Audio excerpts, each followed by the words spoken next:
男星刘以豪的暖男形象深植人心，而他的招牌腼腆笑容更在南韩刮起一阵旋风，甚至获得台湾国民男友的称号。不过近日他却罕见动怒，在 IG 发文希望媒体不要打扰家人。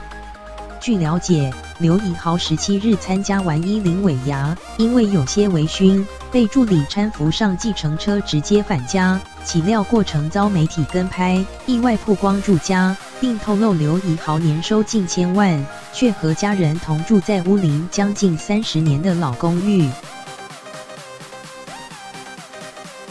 对此，刘以豪罕见动怒，22日在 IG 发文表示：“您可以拍我，但可以不要拍我的家吗？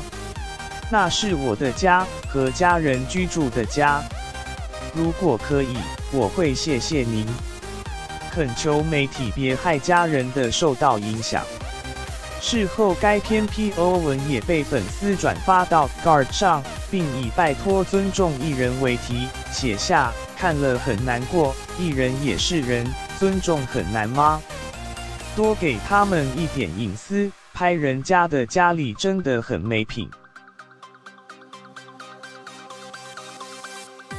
其他网友也说，不管是媒体还是粉丝，拍家里真的很不尊重。